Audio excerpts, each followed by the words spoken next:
On est aujourd'hui le lundi 8 janvier et 7 janvier, 8 janvier, bon l'un des deux peu importe.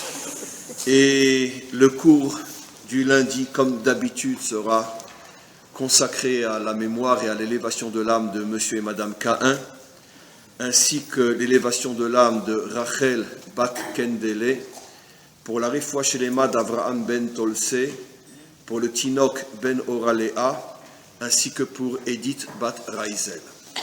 Donc on est bien évidemment dans une paracha très importante, c'est la paracha de la sortie d'Égypte. On ne termine pas la sortie d'Égypte cette semaine, puisqu'on la termine seulement la semaine prochaine avec la traversée de la mer. Comme je l'ai déjà enseigné, en vérité, il n'y a pas 10 plaies, mais 11 plaies. 7 la semaine dernière dans Parshat Vaera. 3 cette semaine qui nous permettent de sortir, mais très vite, Pharaon veut nous ramener en Égypte, et il y a une 11e plaie qui sera donc la semaine prochaine, Parshat Béchalar, au moment de la traversée de la mer, qui se referme sur les Égyptiens, et c'est la sortie définitive. Alors, on va essayer de réfléchir ensemble sur une notion importante concernant la sortie d'Égypte, une notion que j'ai déjà traitée, qui se trouve sur le site, sur le dernier cours qui est sur le site en ce moment. J'ai traité de cette notion déjà, mais je veux la reprendre avec vous d'une manière un petit peu différente. Et je commence. Il y a une discussion étonnante au niveau donc des maîtres d'Israël, Rabbi Eliezer et Rabbi Yehoshua. Et comme très souvent les discussions entre les maîtres d'Israël sont complètement codées, on ne peut absolument pas les prendre à la lettre, et il faut bien sûr les clés qui nous permettent de décoder, de comprendre de quoi il s'agit. Mais d'abord, regardons au niveau du code, comment la discussion est rapportée.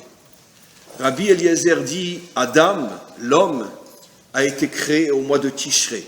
C'est effectivement, selon notre tradition, comme on le sait, nous faisons Rosh Hashanah le premier jour du mois de Tishré, et comme nous le savons, Rosh Hashanah n'est pas le premier jour de la création du monde, mais le premier jour de la création de Adam, donc en vérité, le 6e jour de la création. On a déjà consacré de nombreux cours à ce sujet-là, toujours à l'approche de Rosh Hashanah. Donc ça, c'est la vie que nous connaissons. Ce qui est étonnant, c'est que Rabbi Yehoshua vient et dit non, Adam n'a pas été créé au mois de Tishré, il a été créé au mois de Nissan. Quand ?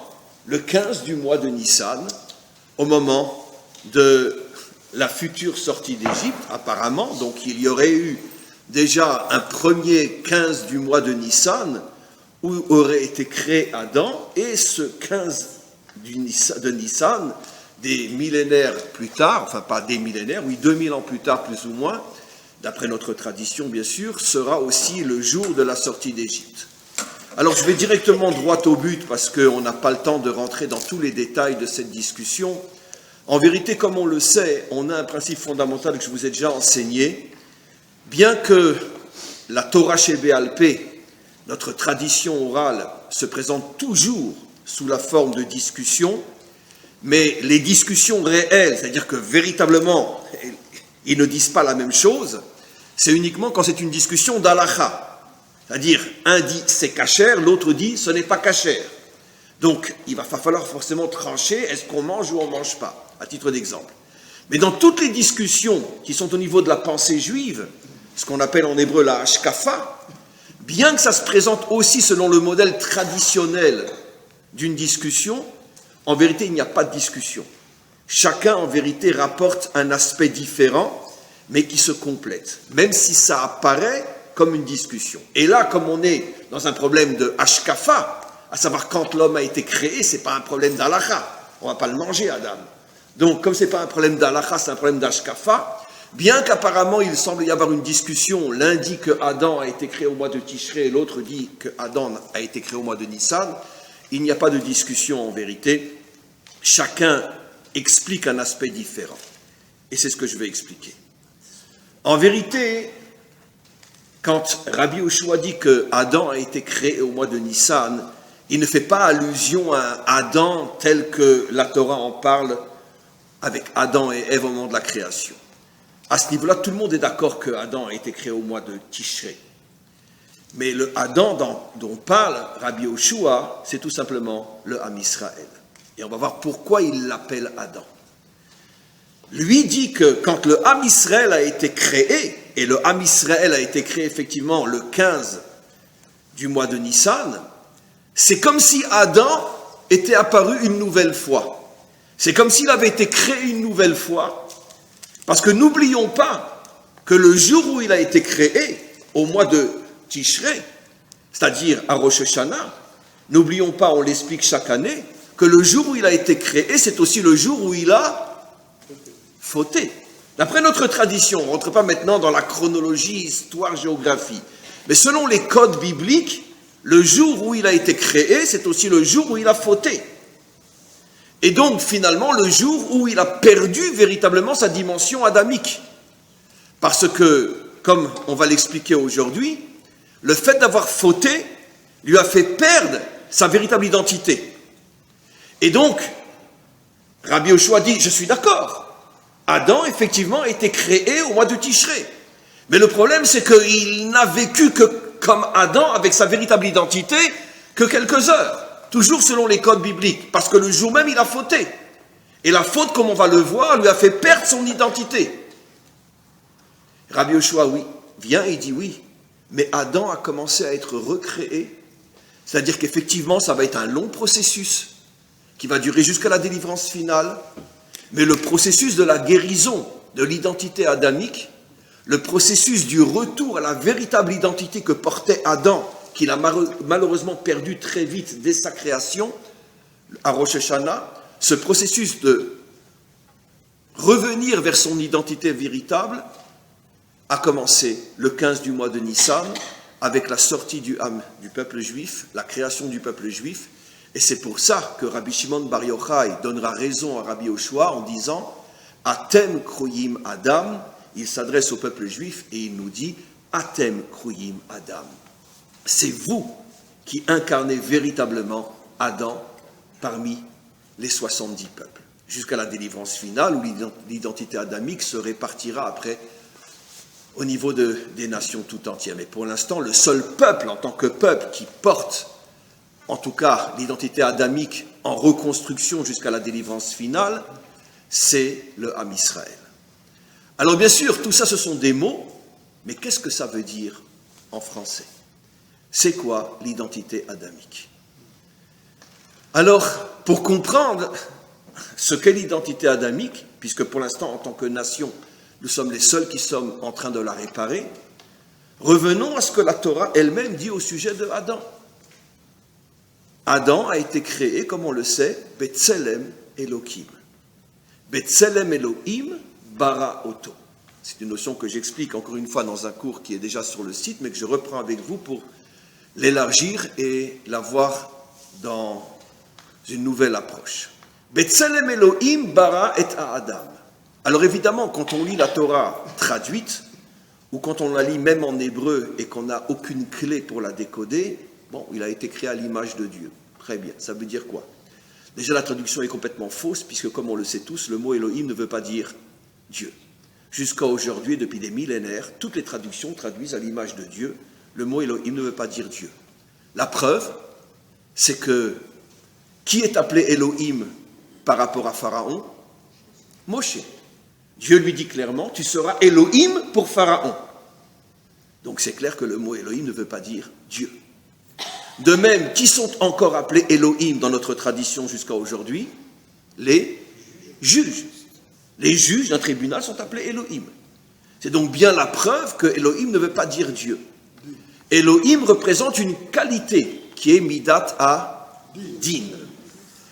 Maintenant, vous savez tous et toutes qu'il y a différents noms divins et chaque nom divin incarne une qualité de Dieu.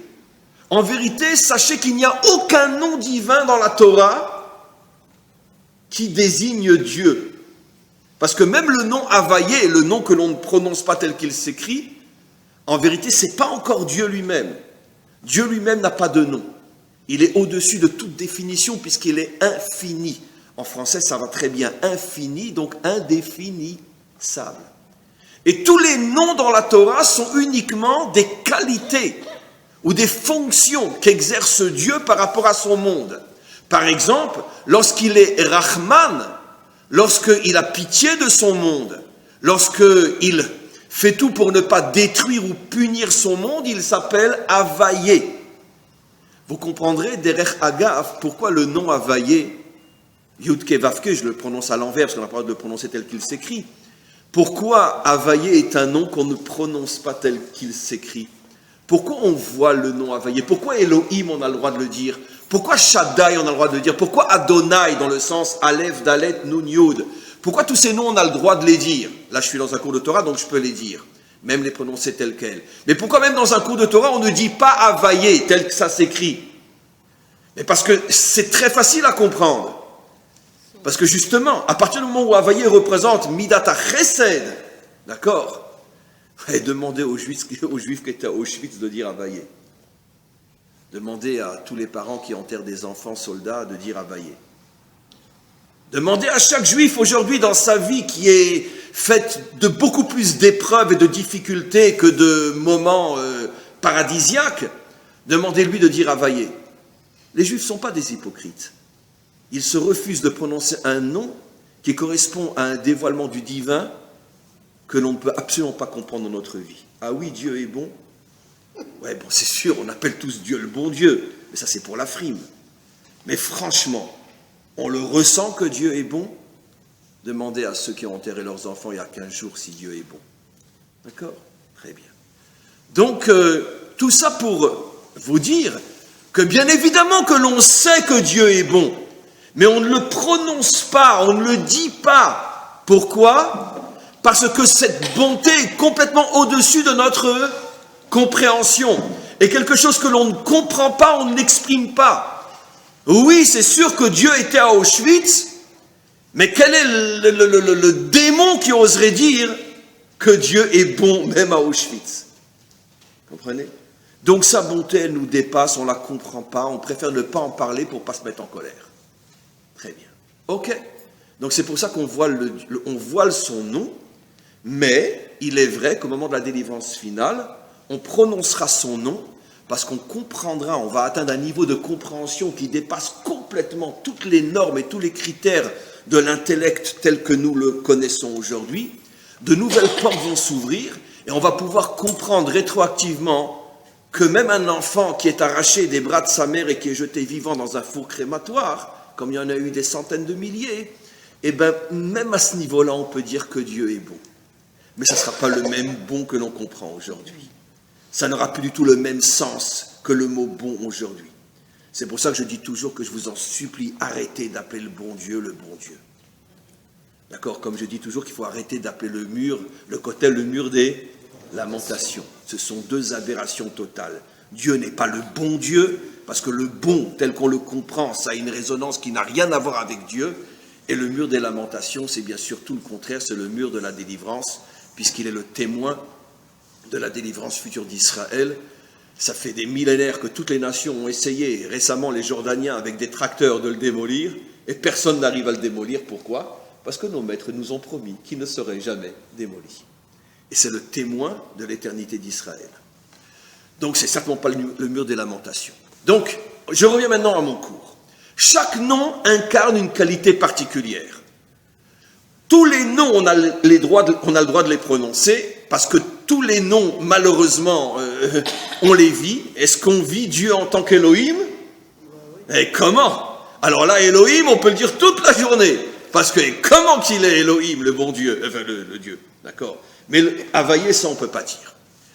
Maintenant, ce qui est très intéressant, c'est que parmi tous les noms possibles de Dieu, qui définissent donc des qualités différentes de Dieu, le nom Elohim est celui que la Torah choisit pour définir ce qu'est l'homme. L'homme a été créé Betselem Elohim. Il n'est pas dit qu'il a été créé Betselem Havayé, Betselem Shaddai, Betselem Tsevaot, Betselem Adonai. Il est créé Betselem Elohim, ce qui veut dire que la Torah ici nous révèle quelque chose d'extraordinaire. C'est quoi l'essence, puisque c'est son image, c'est lui. C'est quoi l'homme? Celui qui est comme Elohim. Alors ça veut dire quoi? Quand je dis ça veut dire quoi, j'explique. Parce qu'on sait que à partir du moment où un certain nom se révèle, ça implique pour l'homme d'avoir un comportement particulier par rapport au nom qui se révèle. C'est-à-dire que chaque nom implique de nous une attitude particulière.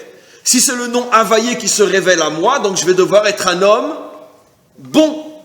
Si c'est un autre nom, je vais adopter une autre attitude, une autre qualité, une autre mida. Et quelle est la mida, quelle est l'attitude qui correspond au nom Elohim? La rigueur, mais plus encore. Tout ça c'est juste. Mais c'est justement la justice, mais il y a encore plus encore. Sur le plan, quand je dis plus, je parle à une notion plus spirituelle. Commençons par le haut. C'est-à-dire une notion très très spirituelle. Justice, rigueur, c'est juste. Mais c'est vrai aussi dans notre monde. Dans notre monde d'ici-bas, un homme peut être juste même s'il ne croit pas en Dieu. Il peut être rigoureux même s'il ne croit pas en Dieu. Je veux d'abord remonter à la source. Quelle est la qualité ou l'attitude qui correspond à Elohim?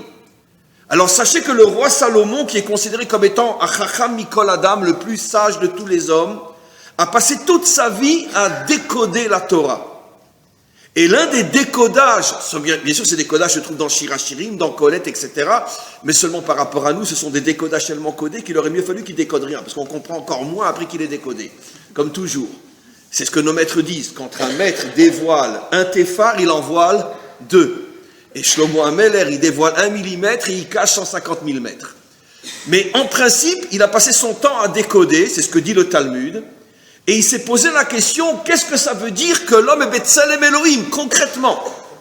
Et il nous a donné la réponse à la fin du livre de Kohelet, l'Ecclésiaste, où il nous dit la chose suivante, un pasouk qui révèle l'identité véritable de l'homme. Et il dit, Akol Nishma, après tout ce que je vous ai révélé, Akol Nishma, Et a Elohim Yore, Kize Kol a Adam. Après tout ce que je vous ai révélé, tout ce que je vous ai enseigné, maintenant je vais vous révéler le décodage du pasouk Betselem Elohim. Il reprend le mot Elohim et il dit Yere Elohim, crains Elohim, Kize Kol a Adam. C'est ça la définition totale de l'homme. On va bien sûr expliquer. Il explique, quand la Torah nous dit Betselem Elohim, cela signifie que la qualité qui correspond le plus à l'homme, plus que toute autre qualité, c'est qu'il est Yéré Elohim. Il craint Elohim. Pour l'instant, je n'explique pas. Tout le cours sera l'explication de ça. Ce qui veut dire que si un homme est bon, si un homme fait du chesed, est-ce que c'est un homme véritable? Pour tous les religieux aujourd'hui, y compris les juifs, tout le monde va dire oui. D'accord? Parce que tout le monde se trompe. Tout le monde se trompe. Non. L'homme véritable, ce n'est pas un homme bon. Attention, être bon, c'est une qualité énorme, essentielle. Mais ce n'est pas encore la qualité qui va définir ma ma'out, ma véritable essence en tant qu'homme. Non. C'est la mesure de la beauté. C'est Yireh Elohim, la crainte d'Elohim. C'est ça, Betselem Elohim. Alors ça veut dire quoi? Un homme véritable, c'est quoi? C'est un homme qui a peur que le ciel lui tombe sur la tête? Ça veut dire que notre rabbin s'appelle Obélix ou Astérix? C'est ça que ça veut dire. D'accord. Craindre les jugements? Oui, d'accord, mais c'est très religieux, ça. C'est pas juif. Parce qu'un juif, il a peur de rien. Ça veut dire quoi? Et pourtant, Yirat Elohim. Alors, heureusement, et de là vous allez comprendre, et en même temps comprendre à quel point, combien c'est dramatique que la majorité de notre peuple, et depuis la majorité des générations, ne connaît pas sa propre Torah.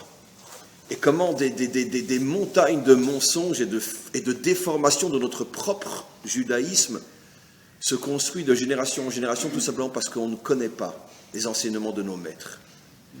Nos maîtres se sont posé la question dans le Talmud, dans Sanhedrin, je ne sais plus quel daf, on pouvait vérifier, vous reprendrez la phrase, vous demanderez à Rabbi Google, il vous donnera le daf. C'est comme ça, des fois, quand moi je cherche une référence, je mets la phrase en français ou en hébreu, et tout de suite, Google m'amène au DAF, à la page dans le Talmud. Vraiment, vive Google. Et nos maîtres se posent la question, qu'est-ce que ça veut dire Yirat Elohim, craindre Dieu? Alors évidemment, vous comprenez tous et toutes que si nos maîtres se posent la question, c'est évident que la réponse ne va pas être avoir peur d'enfreindre sa volonté ou faire tout pour accomplir sa volonté. Parce que ça, c'est sûr que c'est inclus dans la crainte de Dieu. Mais ça, j'ai pas besoin des maîtres d'Israël pour se poser la question et amener une réponse pareille. Évidemment que quelqu'un qui est Mechalel Shabbat, il ne craint pas Dieu. Évidemment que quelqu'un qui ne met pas les tefilines le matin, il ne craint pas Dieu, puisqu'il va contre sa volonté et il ne fait pas sa volonté. Mais pour ça, je n'ai pas besoin des maîtres d'Israël. Les maîtres d'Israël disent, c'est quoi quelqu'un qui est Éré Elohim? Écoutez ce qu'ils vont dire. Ils rajoutent un mot et ils nous dévoilent la vraie Torah. Il dit, c'est quelqu'un qui ne craint que Dieu. Il rajoute le mot que. La première fois que j'ai lu ce texte-là, ça remonte à 20 ou 30 ans, quand j'étais encore jeune, j'ai pleuré pendant des heures. Mais je vous garantis, bon, c'est enregistré, ça ne doit pas dire ça en public, j'ai pleuré pendant des heures. Pourquoi j'ai pleuré? Parce que je me suis dit, mais c'est pas possible. Mais c'est pas possible. Comment nos maîtres, avec un seul mot, arrivent à changer toute notre tête, arrivent à nous faire comprendre que tout ce qu'on nous enseigne, c'est des mensonges? Parce que comment que l'enseignant standard, il va enseigner la crainte? Il faut avoir peur de Dieu, il faut attention, si vous transgressez, vous serez puni, etc. Tout ça, c'est vrai, bien sûr que c'est vrai. Mais c'est pas ça le véritable enseignement. L'enseignement de Torah est là pour faire de nous des gens forts. Pas pour faire de nous des gens peurs, des gens peureux ou des gens faibles, qui craignent que le ciel leur tombe sur la tête. Même si c'est important de savoir qu'effectivement, le ciel peut te tomber sur la tête si tu transgresses. Mais ça, c'est uniquement la route qui mène à la vraie crainte. Mais ce n'est pas encore l'arrivée. L'arrivée est que si tu respectes les commandements d'Hachem, si tu t'écartes de ce qui est contraire à sa volonté, et si tu accomplis ce qui est sa volonté, ça c'est uniquement le chemin qui mène à la vraie crainte, que nos maîtres appellent celui qui ne craint que lui. Ça veut dire un gibor, qui n'a peur de rien et de personne. Et nos maîtres nous donnent l'exemple du roi David. Son père, David a 15 ans, il n'a pas encore l'âge d'être à l'armée. Ses frères, grands frères, sont à l'armée déjà depuis quelque temps, et le père sait qu'ils n'ont certainement plus rien à manger parce que ça fait déjà des semaines que l'armée d'Israël se terre dans ses miklatim, dans ses, comment dire miklat en français, dans ses abris, parce que Goliath est en train de menacer Israël. Et donc le père appelle son fils, il a 15 ans, il dit, tiens, prends des vivres et apporte-les à tes frères. Ils ont sans doute plus rien à manger. Et voilà que David arrive, et puis il voit toute l'armée d'Israël terrée dans des tunnels. Et puis Goliath qui est en train d'hurler. Le Dieu des Youpins est un sale juif. Les Youpins sont des sales juifs. Et il hurle et il blasphème, clairement dans la Torah. Il va chez un officier, et il lui dit, mais tu ne rentres pas dedans? T'as vu ce qu'il dit de notre Dieu? T'as vu ce qu'il dit de notre peuple? Et l'officier lui répond, mais attends, qu'est-ce que tu veux qu'on fasse? Mais il fait 10 mètres. En plus, il a une armure, il n'y a que les yeux qui sont...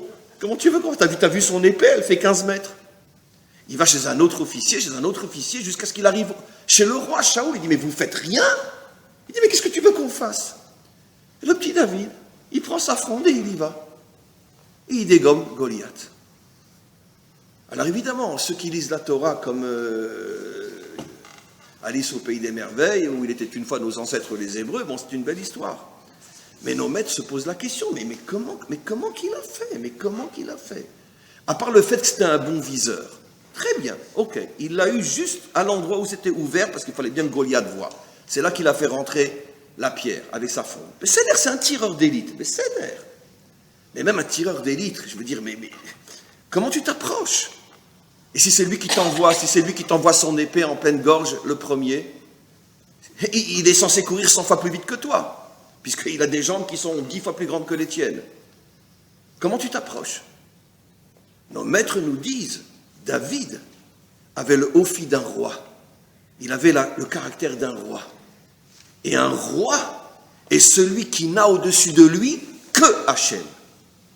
Rien dans ce monde ne l'impressionne. Le seul qui l'impressionne, c'est Hachem. Et donc en vérité, il ne voit même pas Goliath, il ne voit que Hachem. Il ne voit que le nom d'Hachem qui est blasphémé.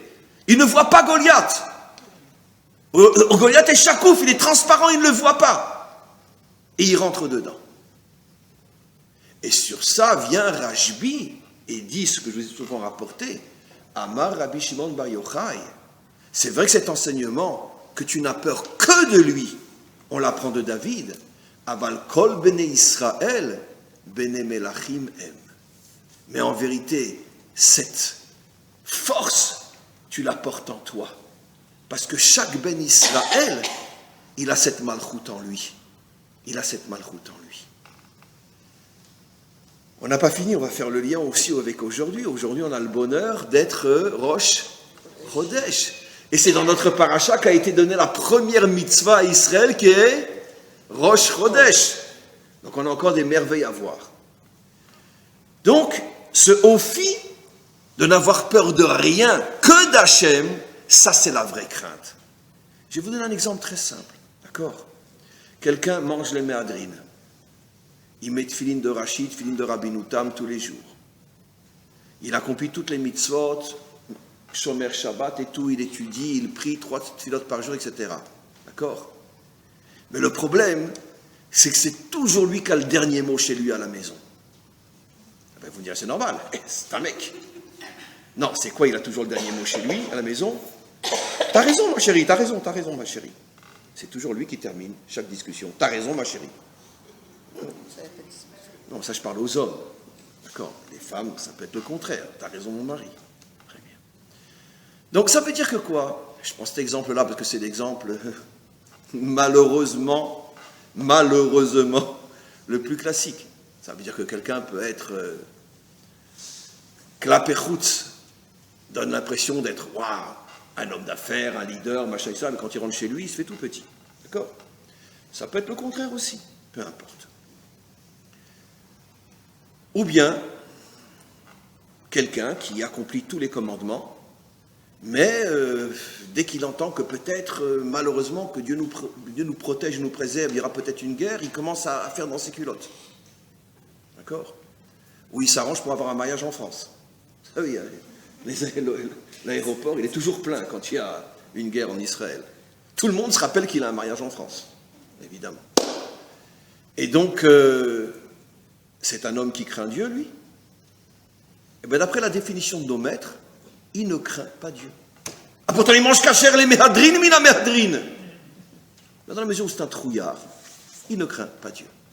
Écoute, c'est ça le test. Pour un homme comme pour une femme. Ça n'a rien à voir avec la virilité et les muscles. Bien au contraire. On le sait tous, nous les hommes. D'accord? C'est qui le fort à la maison?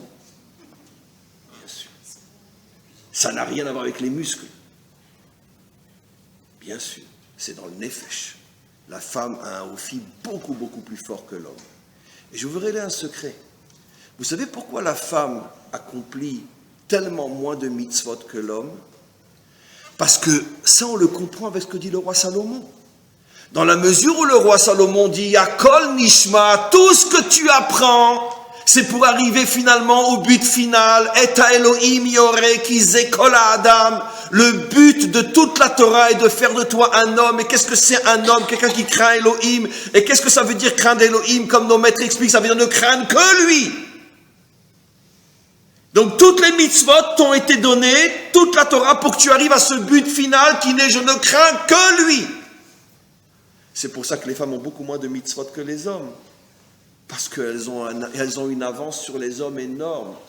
Jusqu'à aujourd'hui, malheureusement, on a des enseignants préhistoriques qui continuent à dire que la femme a moins de commandements que l'homme parce que l'homme est plus important que la femme. Mais la vraie raison, c'est parce que la femme est née avec un potentiel en avance sur l'homme. Elle fait moins de mitzvot parce qu'elle a moins besoin de se réparer par rapport au but final qui est d'être fort dans une épreuve, dans une difficulté. Tout le monde le sait dans un couple. Quand les deux traversent la même épreuve, généralement, le plus fort, c'est la femme. Pourquoi ? Parce qu'elle a une nature plus proche d'Hachem. Et la preuve, qu'est-ce que dit une femme tous les matins ? She'asali kirtsono. Mais quel culot ! On dirait c'est normal. Mais il n'y a qu'une femme pour avoir ce culot de dire She'asali kirtsono. Mais attends, mais qui tu es pour dire je suis selon ta volonté ? Et vous comprenez ce que vous êtes en train de dire, je suis selon ta volonté ? Ouais, t'es sûr que tu vis selon sa volonté ? Oui, parce que cette bracha, elle définit l'essence de la féminité. Puisque la volonté finale d'Hachem, c'est de faire de nous des êtres qui ne craignent que lui et qui n'ont aucune peur, ni de personne, ni de rien dans ce monde.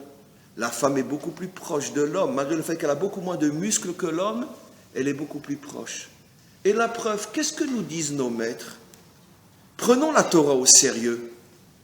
Les hommes étaient, après des heures et des heures de travail, 18 heures, 20 heures de travail, ils mouraient presque épuisés sur les chantiers en Égypte. Les chantiers qui étaient gardés par des gardes, évidemment. Et les femmes se faufilaient sous les barbelés, venaient avec un petit crouton de pain et venaient avec un petit peu d'eau. Excusez-moi de rentrer dans les détails. Et c'était un petit peu maquillé avant, etc. Et elles arrivaient à passer. Mais vous imaginez une femme qui se faisait choper par un gardien égyptien ? Vous imaginez ce qu'on lui aurait fait à 10 s'il l'aurait violée. À 10. Et après il l'aurait tuée. Elles risquaient leur vie pour rejoindre leur mari sur les champs de travail. Et puis elles se mettaient à côté d'elles, à côté d'eux. Elles avaient un petit miroir avec elles, ces miroirs qui vont après servir à construire le kior, comme vous le savez. Et elles s'allongeaient à côté de leur mari. Elles lui disaient, alors c'est qui le plus beau, c'est toi ou moi ?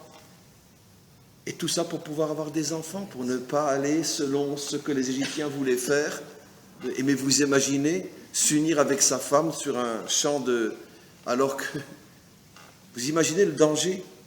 Qu'est-ce que nous disent nos maîtres ? Besrut nashim tzadkaniyot. Comment les femmes, le courage qu'elles avaient, tout ça pour que le peuple juif continue. Et on pourrait rapporter encore des preuves. C'est pour ça qu'elles disent She'asali kirtsono.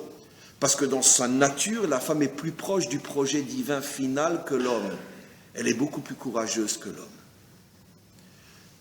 On arrête de faire des flatteries, on revient maintenant à notre cours. Donc, on a expliqué que l'homme, c'est celui, il a été créé pour n'avoir peur ni de rien, ni de personne. Quand je dis l'homme, c'est Adam et Chava, bien évidemment. Le problème, c'est que le jour où il a été créé, Betselem Elohim, ce jour-là est venu le Nachash, pour lui faire perdre cette identité, pour que l'homme devienne ce que l'humanité tout entière est jusqu'à aujourd'hui, depuis des millénaires, des peureux et des moutons. C'est ce que nous sommes tous, des peureux et des moutons. Maintenant, il y a des moutons plus, il y a des moutons moins, mais tout le monde est plus ou moins un peureux et un mouton. Puisque, qui a le courage véritablement de s'exposer et d'aller contre le courant, l'établissement, de se mettre en danger, puisqu'on sait très bien que tous ceux qui vont à contre-courant, en quelques jours, ils ont une balle dans la tête. Et donc, c'est pas évident. Donc, tout le monde rentre dans le système, tout le monde est le mouton, etc. Le mouton, ça vous dit rien, le mouton? Quelle était la condition pour sortir d'Égypte? Tuer un mouton? Ben oui, on va en parler, on a encore le temps. Vous allez voir comme c'est fabuleux. Mais revenons maintenant au Nachash.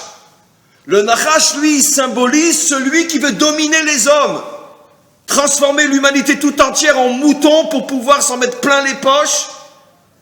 Cette minorité qui, dans toutes les générations, fait tout pour nous transformer en moutons, pour se partager toutes les richesses du monde et profiter du monde.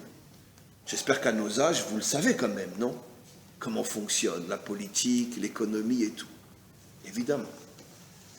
Heureusement qu'en France, il y a les gilets jaunes. Très bien. Comment? Il y a des veaux, etc. Non, mais j'ai dit toujours, bon, c'est sûr que le mouvement Les Gilets jaunes est déjà malheureusement très récupéré. Mais c'est incroyable. Hein. Tsarfat, c'est Uparatsta. C'est le même mot. Ça veut dire la nature du français, c'est de faire tomber toutes les limites. Et c'est vrai, comme je n'arrête pas de le dire quand j'ai l'occasion, que ces gilets jaunes sont le dernier sursaut peut-être de l'identité française que les dirigeants veulent exterminer, puisque l'identité française, elle empêche la mondialisation de prendre le pouvoir et de nous transformer tous en esclaves. Vous savez que, je vais vous révéler quelque chose, j'ai des amis qui sont très très très haut placés dans l'informatique. Et il y en a un qui m'a révélé un secret, il m'a dit qu'ils sont en train de travailler maintenant, bien sûr ils ne vont pas le présenter comme ça, ils vont présenter ça d'une manière qu'on sera tous intéressés à le faire. Mais ils sont en train de créer une petite puce maintenant, qu'on va implanter dans le cerveau. D'accord, vous en avez entendu parler, ça commence maintenant à se savoir, qu'on va implanter dans le cerveau, soi-disant que comme ça on aura accès à des tas de choses sans avoir besoin de se déplacer, machin, etc. Bon. C'est le smartphone des générations 2050, quoi. Mais en vérité, tout le but est quoi? C'est que dans cette petite puce qui sera dans les cerveaux de tout le monde, on pourra à ce moment-là tous nous plier, tous nous faire rentrer dans les cases. Et les seuls qui n'auront pas la puce dans la tête, c'est bien sûr ceux qui seront au niveau des commandes, ça sera les dirigeants. Eux n'auront pas la puce dans la tête. Et ceux qui s'y opposeront, on s'arrangera pour les mettre en prison ou les faire disparaître. Mais la majorité ne va pas refuser. On aura tous une petite puce dans la tête. Et ça, c'est la dernière étape avant la domination totale. Ça, c'est ce que la Torah nous dit dans son langage, c'est ça le Nachash. Le Nachash se retrouve en face d'une créature qui a été créée pour n'avoir peur de rien. Il dit, alors comment moi je vais dominer le monde? Comment je vais dominer le monde?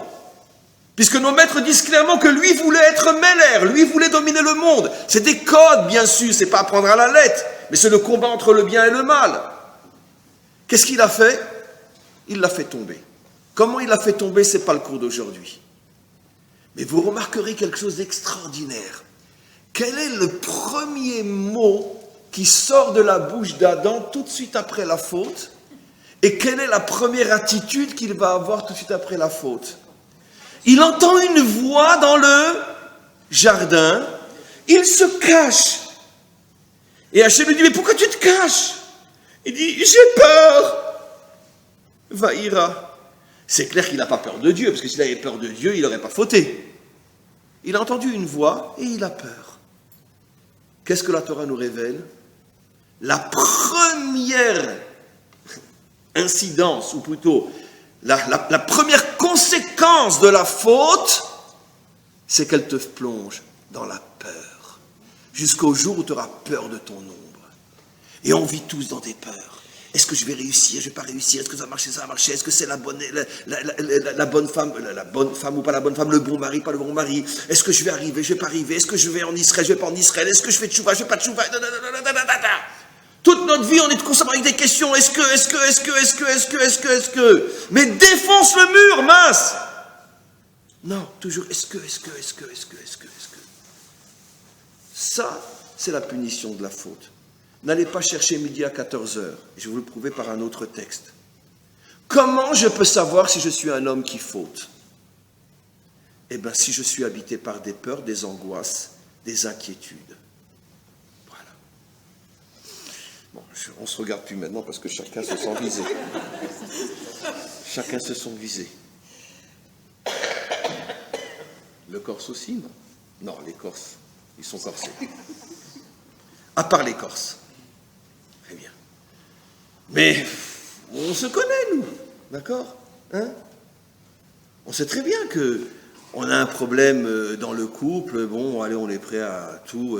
Parce que, bon, allez, elle va qu'elle me foute la paix. Et qui me foute la paix, elle veut dire, allez, le sheket, le shalom. Ça commence dans le couple et puis après, ça devient aussi une politique. D'accord? Allez, prenez la moitié de Jérusalem, foutez-nous la paix. Je veux dire, laissez-nous tranquilles. Toute la politique de gauche et de droite, avec des nuances bien sûr, elle est fondée sur la faute. On est tous des peureux. Au lieu de leur rentrer dedans et de les foutre dehors, D'accord? Mais non, mais qu'est-ce que vont penser les Américains? Qu'est-ce que vont dire les Russes? Et puis, qu'est-ce que vont dire les Juifs eux-mêmes? Parce que les Juifs sont persuadés qu'ils doivent être l'exemple de... Mieux vaut perdre son enfant que de faire perdre celui de notre ennemi, bien évidemment. C'est très juif, comme on le sait. Et donc, voilà, c'est ça la faute. Quelle est la preuve de ce que je dis? On a un texte extraordinaire dans la Torah au sujet de nos soldats. À l'époque biblique, avant de rentrer en guerre, quand ça y est, l'ennemi est en face, et on est prêt à rentrer en conflit, d'accord? À l'époque, bon, c'est corps contre corps, c'est à l'épée. Vient le rabbin des armées, le Rav Tzvaï, qui à cette époque-là est Cohen, et il commence à essayer de renforcer les soldats, Shema Israël, Hashem Elokeinu, Hashem Echad, et puis après, il a tout un discours très étonnant, il dit, tout celui qui est fiancé, qu'il rentre chez lui. Tout celui qui a acheté une maison, mais qui n'a pas encore eu le temps d'y vivre, fiancé, pas marié, juste fiancé, qu'il rentre chez lui. C'est dommage, t'es en plein processus, alors bon, va te marier et tu reviendras après. Celui qui a acheté une maison, mais qui n'a pas encore eu le temps d'en profiter, qu'il rentre chez lui. Celui qui a planté une vigne, mais qui n'a pas eu le temps encore d'en profiter, qu'il rentre chez lui. Et enfin, et tout celui qui a peur et qui tremble, qu'il rentre chez lui, lui aussi. Donc, 4 catégories qui rentrent chez lui. Nos maîtres disent une chose extraordinaire. En vérité, les 3 premiers sont juste là pour masquer le 4e. Parce que si on avait dit que ceux qui ont peur rentrent chez eux, vous connaissez un soldat qui va dire « Oui, j'ai peur, je veux revoir ma maman ». Non, il va y aller quand même. Mais d'un autre côté, c'est très dangereux, parce que disent nos maîtres, si un peureux se trouve au milieu des troupes, d'accord, il va commencer à avoir peur en plein combat, il va faire peur à tout le monde, et ça va affaiblir tout le monde. Et d'un autre côté, demander aux peureux de ne pas rentrer en conflit, il n'osera pas dire devant tout le monde qu'il a peur, puisqu'il s'est entraîné comme tout le monde. Alors pour voiler les peureux, qu'est-ce qu'on fait? On fait repartir aussi les 3 premiers, comme ça il y a des centaines de gens qui rentrent à la maison et personne ne sait quel est le peureux. C'est une manière, on pourrait dire, digne de protéger nos soldats. On préfère que 200 ne fassent pas partie du combat, plutôt que dedans il y en ait une dizaine ou une vingtaine de peureux qui vont se mettre à paniquer et à faire peur à tout le monde en plein combat. Très bien. Sur ça aussi, il y a une discussion qui n'en est pas une en vérité. Chacun dit autre chose. Une discussion apparemment idiote. Nos maîtres posent la question, ils disent, mais pourquoi il a peur? La réponse est évidente, il a peur parce qu'il a peur. Non. Mais il se pose la question, pourquoi il a peur? Il y a un avis qui dit, il a peur à cause des fautes qu'il a commis. Et un autre dit, il a peur parce qu'il ne supporte pas le combat. Ça lui fait peur de voir une épée en face de ses yeux. Alors nos maîtres expliquent qu'en vérité, il n'y a pas de discussion entre les deux. Chacun révèle un autre aspect. En vérité, oui, que sur le plan extérieur, ce qui lui fait peur, c'est l'épée. Mais pourquoi il a peur de l'épée? À cause des fautes qu'il a fait. Et de là, nos maîtres nous révèlent un secret absolument incroyable. Si tu as peur, même d'une épée en face de toi, eh bien, sache que tu dois faire tes chouvas, tu es rempli de fautes. Moi, rempli de fautes? Mais je suis un bon juif. Eh bien, qu'anirait que tu es rempli de fautes. La faute, c'est pas seulement de manger du porc à Kippour, c'est pas seulement de prendre une cigarette le Shabbat. Il y a des fautes beaucoup, beaucoup plus subtiles. Et comme on le sait, la faute, elle est différente en fonction de la personne. Pour quelqu'un comme moi, une faute, ou comme vous, une faute, c'est plus de fumer Shabbat. Je pense que vous êtes tous comme moi, et j'en suis sûr que si on vous met 1 milliard d'euros sur la table, et qu'on vous dit fume Shabbat, vous ne comprenez même pas l'épreuve. Tellement c'est évident que vous n'avez même pas besoin de faire un effort pour ne pas fumer Shabbat. Qui c'est qui va fumer Shabbat pour 1 milliard d'euros, franchement? Mais pour nous, les fautes, c'est beaucoup plus subtil. Par exemple, vexer quelqu'un sans que ça soit justifié, faire du lachon hara, etc. Une envie pas propre. C'est ça les fautes à notre niveau. C'est plus le chilul Shabbat à notre niveau. Mais ces fautes-là à notre niveau sont aussi graves que de fumer Shabbat. Et elles vont nous esquinter. Et tout d'un coup, je me retrouve dans une situation dangereuse et je fais dans mes culottes. eh bien, à ce moment-là, je suis sûr que je suis un fauteur. Parce que si je n'étais pas un fauteur, j'ai en face de moi quelqu'un qui me fait peur, je lui rentre dedans. Je lui rentre dedans. Ah, mais peut-être que tu ne vas pas t'en sortir. C'est pas grave. Mieux vaut mourir debout que de vivre à genoux. Mais il y en a qui ne sont pas fauteurs. Comment ? Ça existe. Non, c'est pour ça que on attend encore la délivrance. Mais on est malgré tout dans le ta'alir, comme je vais expliquer, depuis la sortie d'Égypte. Il nous reste 10 minutes. J'avance. Il y a des degrés, bien évidemment, il y a des degrés. Vous savez, c'est comme l'histoire de celui qui vit à Tel Aviv. Il dit, ça t'arrive d'aller à Jérusalem ? Oh non, Jérusalem, c'est trop dangereux, t'as vu ? D'accord, on est enregistré, donc je ne dis pas tout ce qu'il y a à Jérusalem. Très bien. Ok. Et puis quelqu'un qui vit à Jérusalem, on dit, ça t'arrive déjà d'aller à Kiryat Arba ? Pas Kiryat Arba, non, mais t'es malade, à Kiryat Arba ? Très bien. C'est dangereux. Celui-là qui est à Kiryat Arba, lui dit, ça t'arrive des fois d'aller à Hebron ? À Hebron ? Mais non, c'est très très dangereux.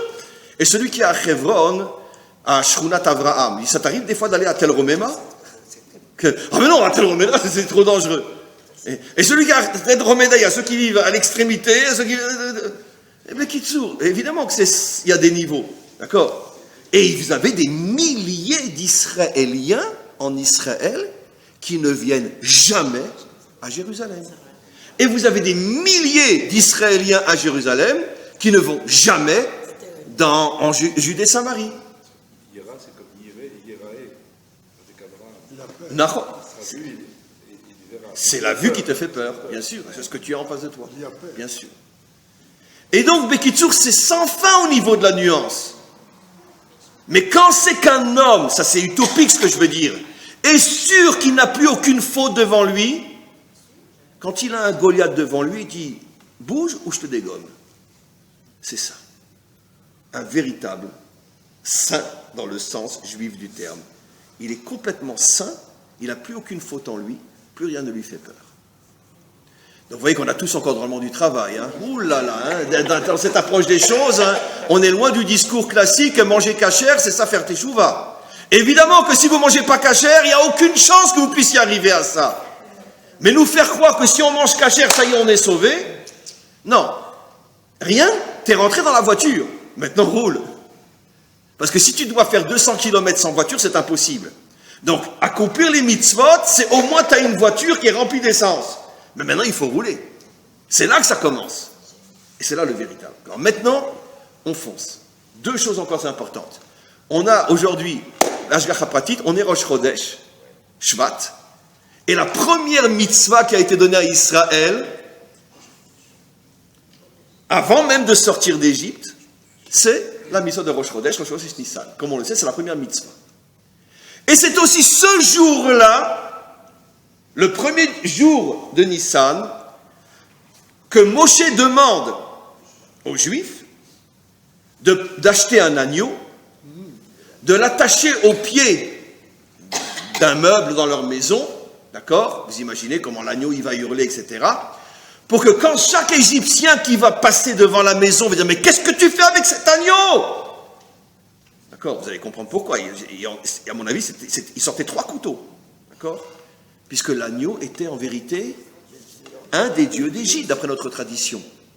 On comprend pourquoi c'était un des dieux. Pourquoi ? Parce que Pharaon avait transformé tout son peuple en agneau.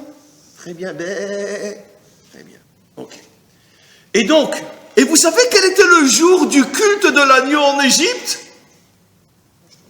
Le 14 Nissan. D'après notre tradition. Et donc, l'agneau était attaché dans la maison d'un juif, déjà depuis pratiquement Rosh Chodesh. Et puis, partout on entendait les agneaux crier. Les Égyptiens passaient, ils disaient, mais qu'est-ce que vous faites avec notre Dieu ? Ton Dieu ? On va lui faire la fête, on va le couper en morceaux, ton Dieu. Ah oui, quel jour ? Eh bien, le jour où vous allez tous rentrer dans le temple de l'agneau pour vous prosterner devant l'agneau. Et attends, j'ai dit, et vous allez en faire quoi après que vous l'aurez tué ? On va faire Yom Ha'atzmaut, on va le faire à la Hesh. Pourquoi à la Hesh ? Pourquoi ? Pour que l'odeur se répande partout. La Torah dit, si quelqu'un ose mettre l'agneau dans une marmite pour qu'il n'y ait pas d'odeur, je le dégomme. Vous le faites dans votre cour, en barbecue, pour que l'odeur aille partout, pour que ça les rende fous, les Égyptiens. D'accord? Ça veut dire, Bekitsu, la Torah nous demande de faire quelque chose de complètement fou, aberrant. Là, je vous demande encore une fois, oubliez. Ne lisons pas la Torah comme malheureusement on la lit, comme l'histoire de nos ancêtres les Hébreux. Essayez de vivre ce que la Torah nous dit. Et vous vous rendez compte? Alors Moshe, le premier jour de Rosh Chodesh, voilà ce qu'il dit à Israël. Combien vont l'écouter? 80% vont lui dire, Moshe, d'accord, ta place, c'est pas à notre tête, c'est dans un asile de fous. 80% entendent que si c'est ça la condition pour sortir d'Égypte, mais c'est impossible et impensable. Mais vous imaginez? Vous imaginez que tout d'un coup un prétendu libérateur arrive il y a un siècle ou deux, d'accord, à Casablanca pour les uns et en Pologne pour les autres, et disent voilà, je suis le libérateur, la condition pour sortir, c'est que les uns et les autres, vous prenez un symbole de la religion dans laquelle vous vivez, et pendant des jours et des jours et des jours, vous allez agresser le peuple auquel vous êtes soumis, et c'est la condition pour sortir. Vous connaissez, là encore, Moshe, il a eu de la chance. 20% l'ont suivi. Je vous garantis, aujourd'hui, il y a 100 ans, il y a 200 ans, pas un le suit. Pas un. Et je vous garantis que dès qu'il ressort dans la rue Moshe pour rentrer chez lui, il lui arrive la même chose qu'à Coluche. Comme par hasard, un camion qu'il n'a pas vu et qui le renverse. Ah oui, les gens qui dérangent. Et conduit par un juif. Sans aucun doute. Pourquoi? Je veux sauver mon peuple de la main de ce fou. Bien sûr. Vous imaginez aujourd'hui dans un autre contexte. Quelqu'un, on ne sait pas encore si c'est le libérateur, parce que Moshe ne nous a pas encore sortis d'Égypte.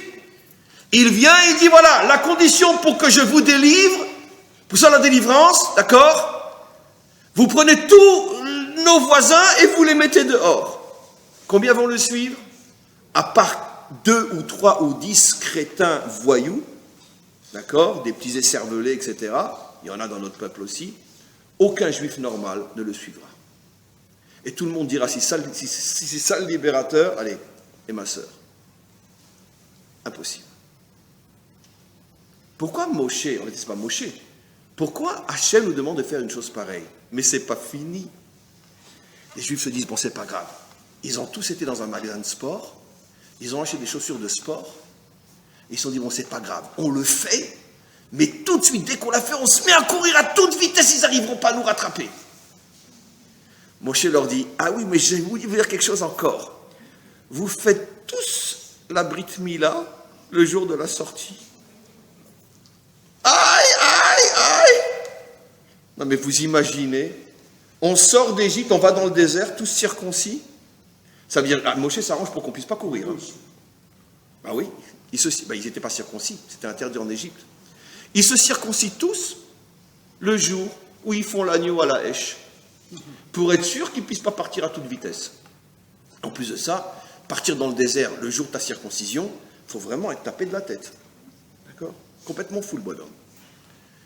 Ben oui, Moshe était mamache, un débile mental. Mais non, mais ils ont le courage de le dire. C'était un débile mental. Mais nous, comment on lit la Torah comme l'histoire de nos ancêtres les Hébreux? Alors, on ne se rend pas compte de ce qu'on lit. Ça ne nous intéresse pas, on ne s'identifie pas. Mais quand on vous le raconte comme ça, là, ça pose des problèmes. Hein. Eh bien, je vous garantis, aucun d'entre nous n'aurait suivi Moshe à cette époque-là. On se connaît trop bien. Ben, peureux comme on est.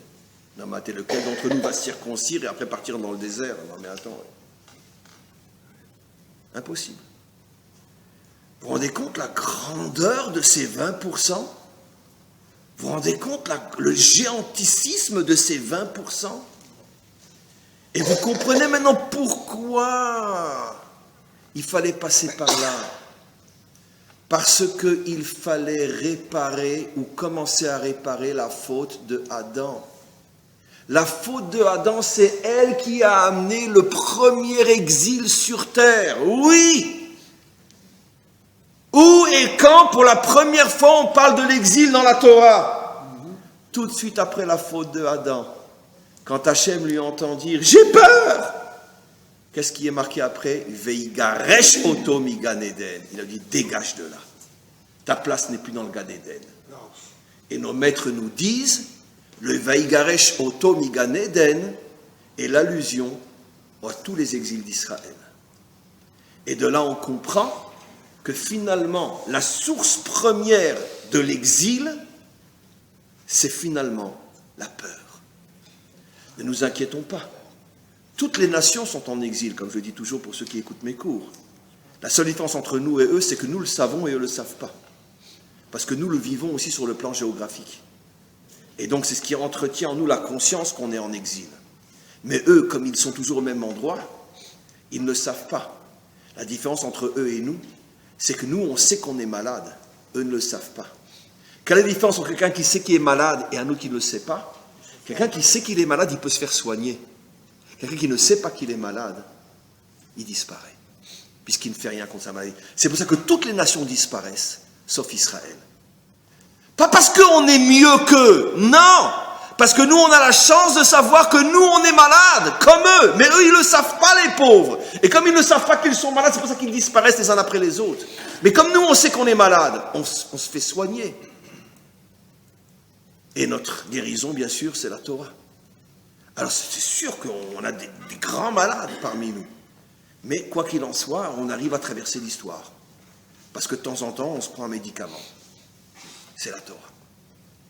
Jusqu'à la délivrance finale.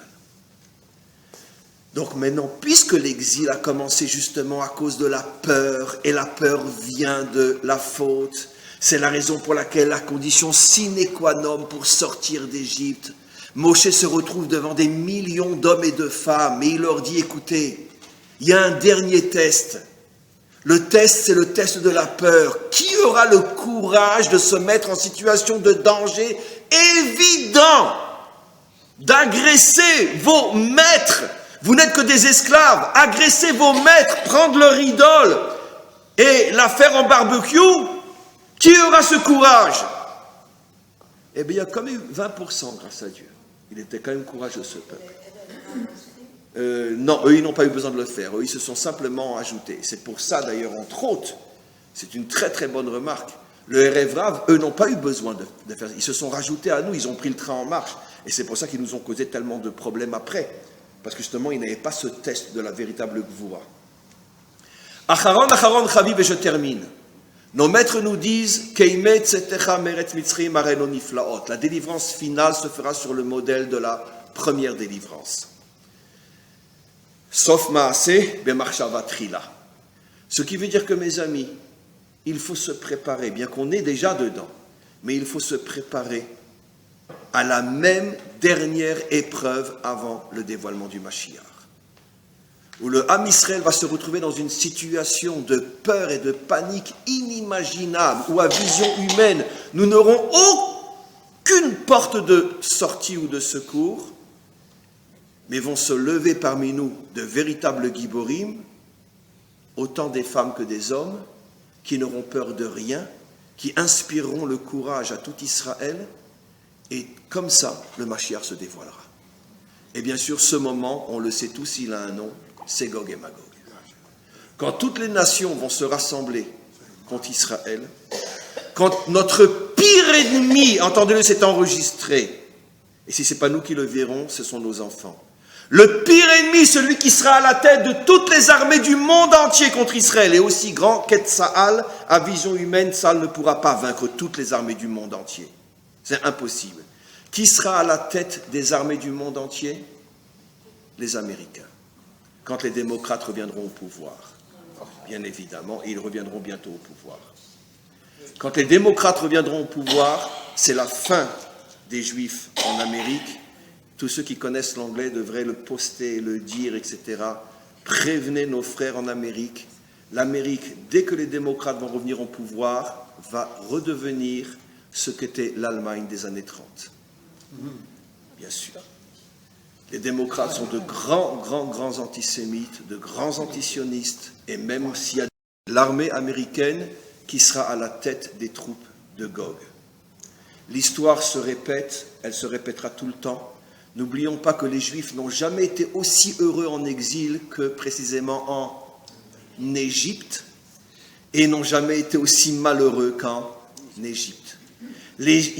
En Europe de l'Ouest, l'endroit où les Juifs étaient le plus heureux, c'était en Allemagne. Et c'est là qu'ils sont devenus les plus malheureux. L'histoire est précise aux cheveux près. Là où les Juifs sont pendant des décennies les plus heureux, c'est là que tout d'un coup il y a une transformation terrible et qu'ils deviennent les plus malheureux.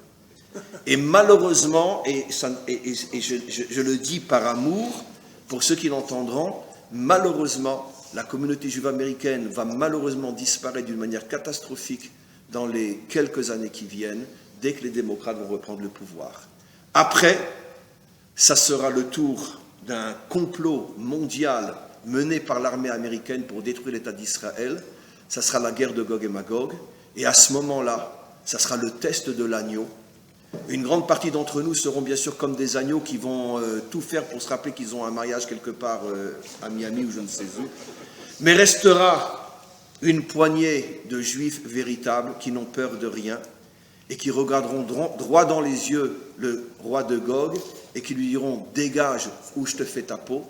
Et à ce moment-là, grâce à ce courage de milliers d'entre nous, à ce moment-là, il y aura le Nes que les prophètes nous ont promis, la délivrance finale.